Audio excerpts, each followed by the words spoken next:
भगवान है, पर कितने सरल हैं। देखो, गोपियों के घर जाते हैं, उनके घर के बढ़िया निकले हुए मक्खन पाते हैं, दही चुरा चुरा के खाते हैं। जरूरत नहीं है, आवश्यकता नहीं है, पर बस आनंद में, विनोद में, सुख देने के लिए।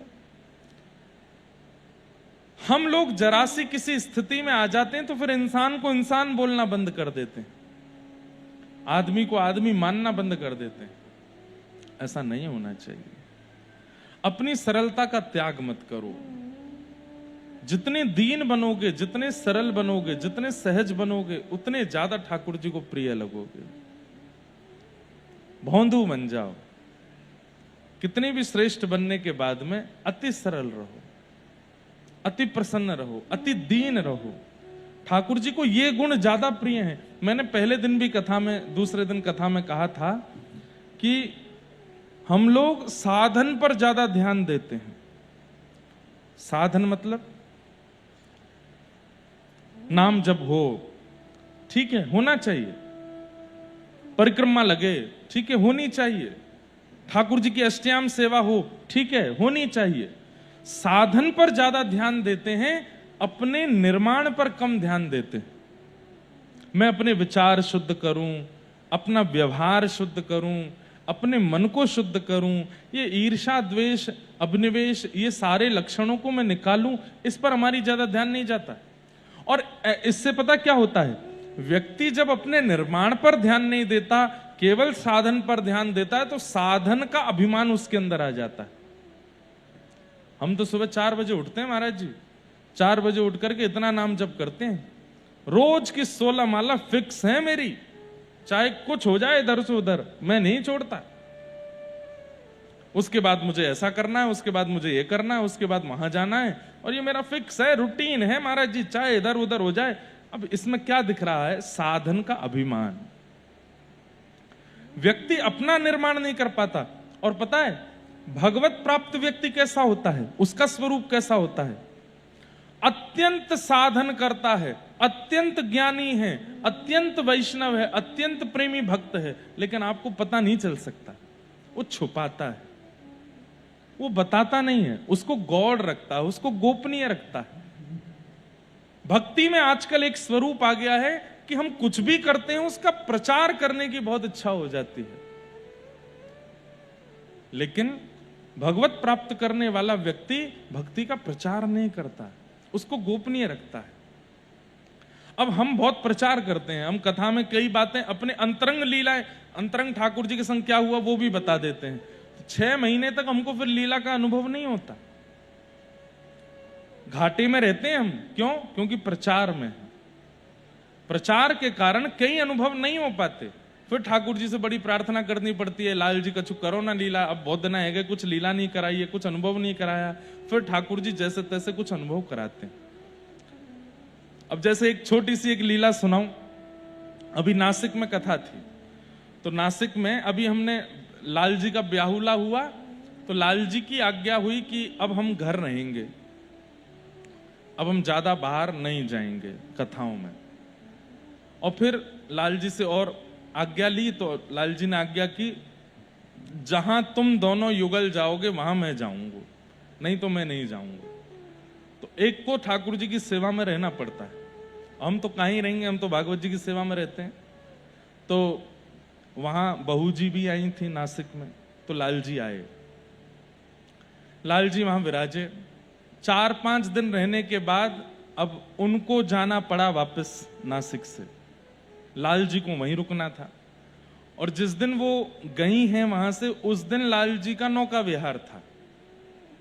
जो लोग नासिक में थे उनको पता होगी बात। उस दिन लाल जी का नौका विहार था।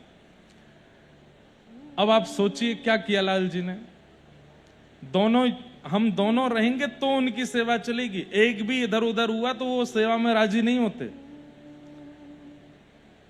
जैसे ही वो वापस आई, उस दिन नौका विहार की पूरी तैयारी हो गई, नौका खूब बढ़िया सज गई, तैयार हो गई। मैं लाल जी को लेके कक्ष से जैसे ही निकला हूं, सबसे पहले तो बिल्ली रास्ता काट के गई। मैंने कि बिल्ली रास्ता मानवों का काटती है, भगवान का थोड़ी काटेगी। लेकिन